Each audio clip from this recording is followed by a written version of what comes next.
verificação de pressuposto para eu fazer uma análise de variância. Então, o que eu quero verificar aqui? Normalidade, resíduo, homogeneidade, variância, chamada também homocedasticidade. Né? Nome bonito. Se quiser colocar o nome da filha de homocedasticidade, fica legal. Então, linha 7. Primeira coisa que a gente vai fazer, sempre, vocês vão ver, toda vez que a gente for abrir um script aqui, né, desse que eu mandei para vocês, primeira coisa que eu quero fazer, perguntar ao R qual é a pasta que ele está reconhecendo como a fonte de arquivos, a pasta de trabalho. Então, getWD. Busca para mim, né, get a sua pasta de trabalho, o Work Directory. Então, eu vou rodar, ele vai me dizer, está lendo lá no documentos, curso iniciação dia 1. Ah, não está lendo, Rafael, não está reconhecendo a pasta. Vou fazer da forma que eu tenho costume. Session, set work directory, escolher o diretório, e aí eu vou definir. Vamos supor que estava aqui no documentos, então eu vou vir até na pasta que eu quero. Curso de iniciação do R, dia 1, é essa que eu quero abrir, certo? E aí, se eu for, eu posso também definir para ele. Não recomendo vocês a rodarem isso daqui, porque esse caminho aqui, ó, não é o do computador de vocês, é o do meu. Então, o que você pode fazer para você não correr o risco de rodar? Adiciona aqui uma hashtag aqui no início, para você já isolar isso, certo? Se você rodar aqui de novo o getWD, você vai ver onde é que ele está buscando, certo? Beleza. E aí você vai saber se o diretório deu certo aqui de novo. Então, eu vou chamar um objeto. Por isso que eu pedi para vocês apagarem aqui, ó, porque esse objeto dado já existia lá, né? Nós vamos tirar de novo. Quem não conseguiu apagar, é só clicar nessa vassourinha aqui, ó, e clicar Yes, que vai pegar tudo, certo? Então, eu vou dizer, ó, o objeto dados recebe, esse recebe poderia ser um igual também, certo? Mas eu posso escrever o recebe, que é o Alt e o traço lá em cima. O objeto dados recebe a leitura de uma tabela, que quem é essa tabela? É um arquivo que é o dados1.txt, e aí se o de vocês está lá, o dados1, abre parênteses 4, vocês podem apagar aqui, clicar em tab, lembrando sempre de abrir o aspas, certo? E clicar no arquivo de vocês, que é o dados1.txt, que no meu caso, de vocês pode ter dados1, 4.txt, aquele mesmo arquivo que a gente estava trabalhando antes. Decimal. Então, observe que eu coloquei isso, eu escrevi uma vírgula para separar. Então, eu já disse o que é um fator. Vou dizer qual é o outro fator. Decimal é igual a ponto. Então, abri aspas e disse para ele que é ponto. E a presença de um cabeçalho é verdade. Ah, Rafael, mas aqui você não escreveu o resto. Bem, essa questão de verdadeiro ou falso no R, você pode abreviar por T de true, verdade, ou F de falso. Certo? Então, pode fazer dessa forma também. Então, deixe o seu como verdade. Certo? Vou rodar isso, vai aparecer um objeto dados aqui na memória. Certo? Quero ver esse objeto. É só clicar aqui. É aquela o velho conjunto de dados nosso, que a gente vai ver ele bastante. Certo? Vou voltar aqui para o meu script. Beleza. Bem, eu preciso acessar, isso é importante. É importante, eu vou dizer, né, sem vergonha nenhuma, que eu já fiz muito avaliar normalidade de dados. Ah, meus dados são normais? Bem, pode até ser, mas eu preciso saber se os resíduos são normais, se as minhas fontes de erro são normais. Então, eu preciso acessar o resíduo, certo? E aí, algumas coisas importantes para esse caso que a gente está vendo, para eu poder acessar o resíduo, eu vou acessar com uma análise de variância. Já vamos ver como é que faz uma análise de variância. Lembrando sempre que os meus dados eles devem estar balanceados. O que é isso? Um número igual de valores por tratamento. Então, eu tive 4 repetições. Muito comum chegar para mim, às vezes eu ajudo alguns amigos meus a analisar dados, o cara vai e faz um experimento com mudas, né? Aí lá na bandeja ele plantou 10 célulazinhas e ele falou que aquilo ali é 10 repetições, mas ele está numa linha, né? Reta, não teve nem casualização. Isso é muito comum, a bandeja é só o experimento. Beleza. Aí, 10 repetições, já está errado, já não está casualizado. Aí, mas teve um tratamento que só deu 8. E ele quer rodar um tratamento com 10, o outro com 5, o outro com 8, o outro com 7. Então, isso é desbalanceamento. Ah, Rafael, tem como rodar um experimento desbalanceado? Não esse caso, né? Isso não está seguindo os princípios da experimentação, mas um caso desbalanceado? Tem, mas não é o nosso caso aqui. Tá? Então, os scripts que eu vou mostrar para vocês é com dados balanceados, ou seja, eu tenho que ter o mesmo número de observações para cada tratamento meu. Não adianta, nesse caso aqui, eu ter 3 observações, 3 repetições para o meu tratamento 1 e 4 para o restante. Então, isso precisa estar balanceado. Outra coisa, a variável resposta, ela tem que ter variância e ser quantitativa. O que é isso? Outra coisa que é comum. Por exemplo, a pessoa vai analisar lá, vai tirar uma foto no microscópio de um pedaço de folha. E aí é um padrão, ela vai tirar 1 centímetro quadrado de folha e vai fotografar. Né? O pessoal que trabalha com pólen, eu vou trabalhar com a imagem de, sei lá, 50 por 50 micrômetros. Aí o cara coloca isso como uma variável, tamanho da figura. Aí todo mundo é 50, 50, 50, não tem variação nenhuma. Então não faz sentido você comparar isso. Né? Você só compara aquilo que tem variação. Lembrando que eu estou falando de variável resposta agora, não estou falando das variáveis classificatórias para o tratamento. Estou falando de resposta. Então tem que tomar cuidado se a sua variável de fato é variável. Olha o nome, ela precisa variar. Então isso é importante. E outra, ela tem que ser quantitativa. O que é isso? Ela tem que ser numérica. É muito comum, eu vou avaliar uma característica que ela é coloração do fruto. Então tá aqui, amarelo, verde, azul. Isso daí é uma descrição, né? Eu tenho um rótulo para ela.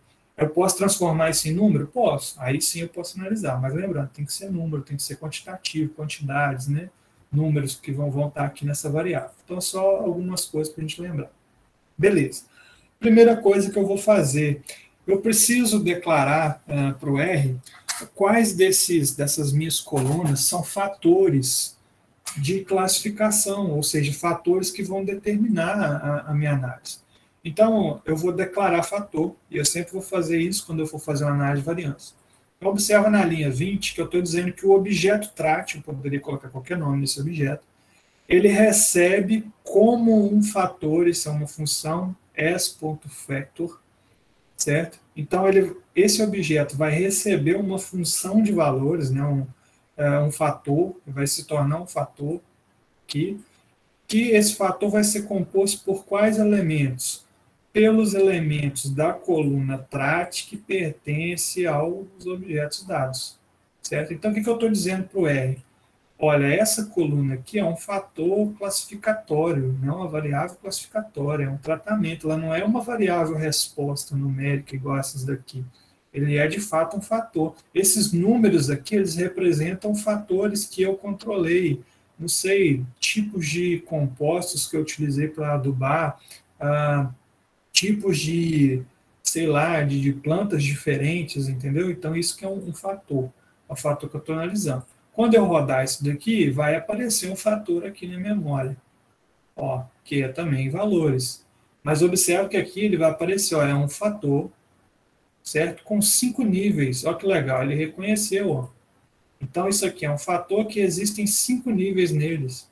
Porque tudo que é igual ele reconhece como o mesmo fator, certo? A mesma coisa, aqui eu estou pensando em trabalhar com talvez um DBC, né?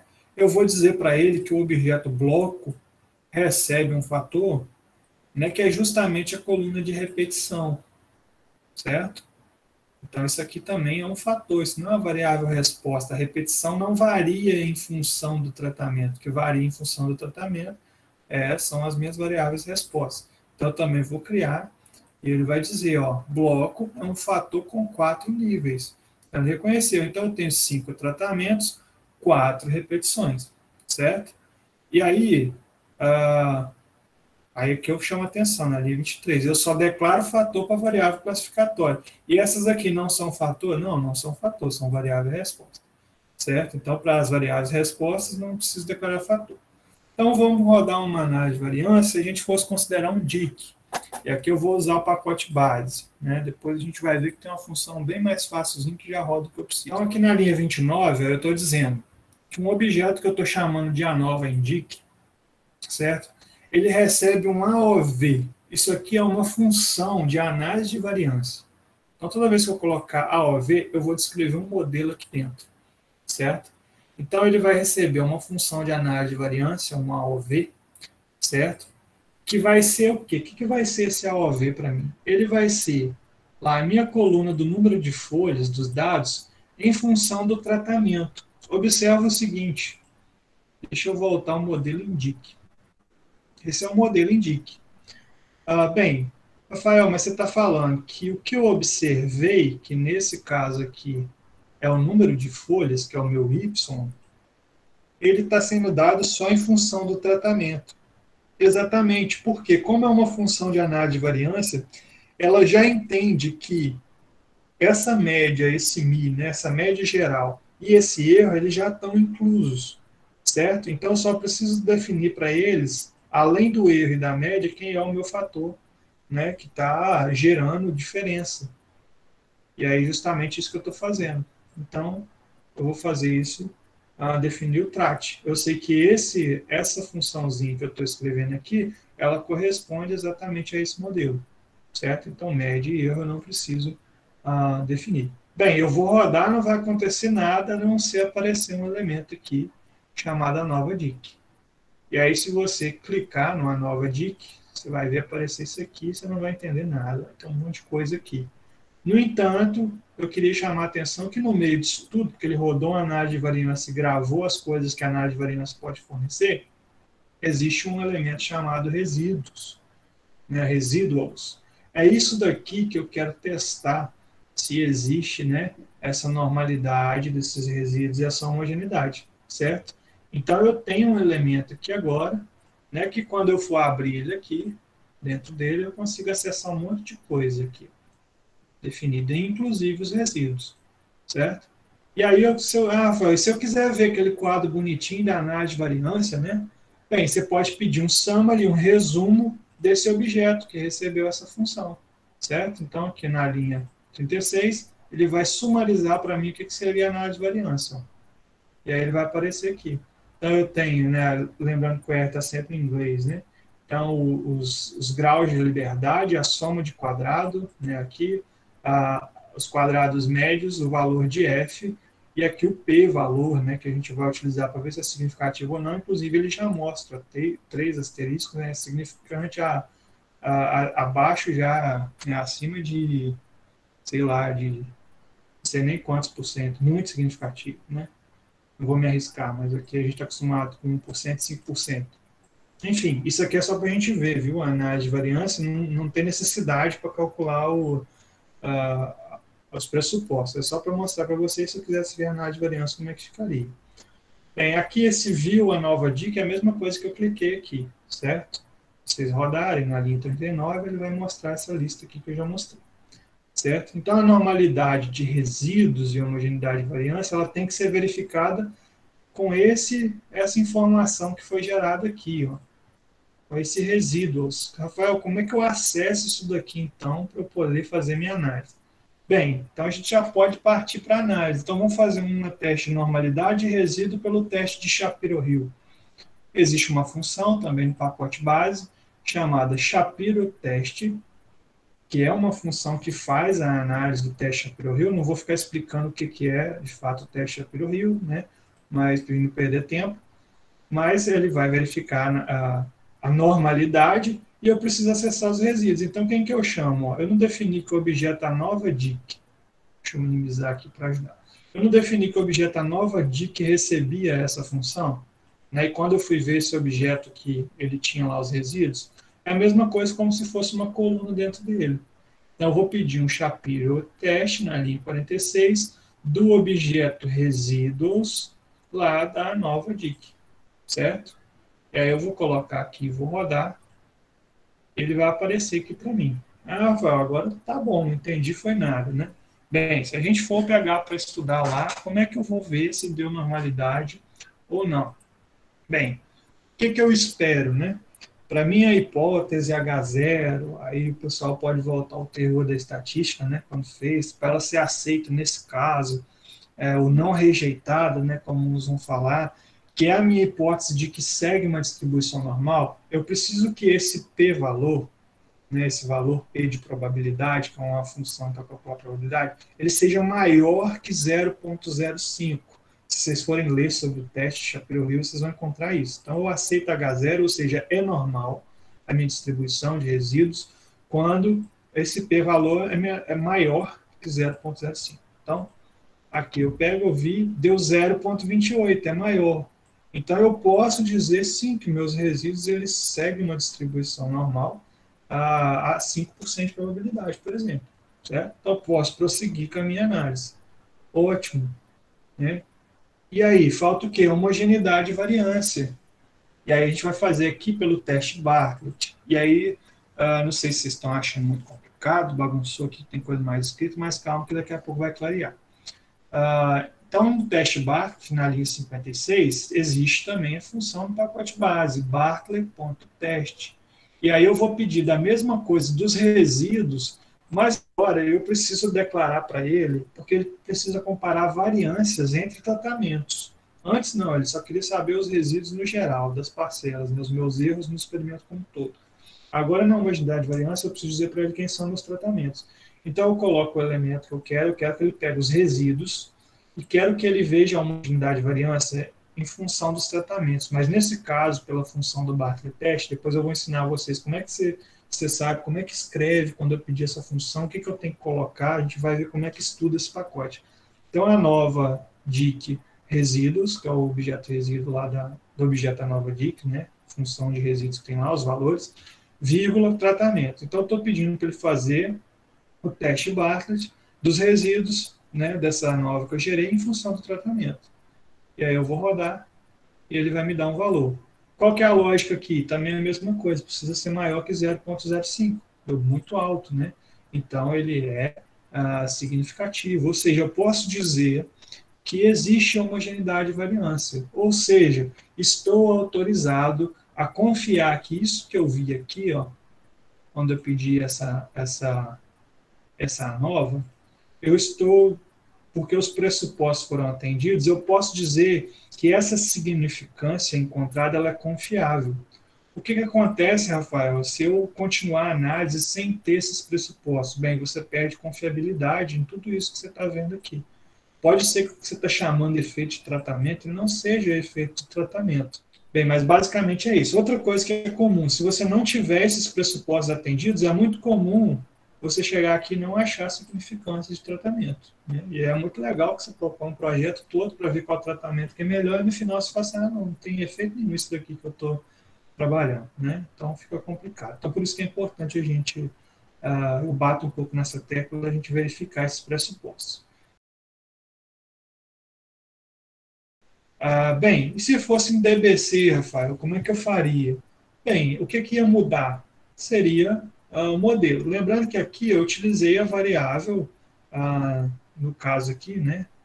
Eu utilizei, deixa eu ver, número de folhas.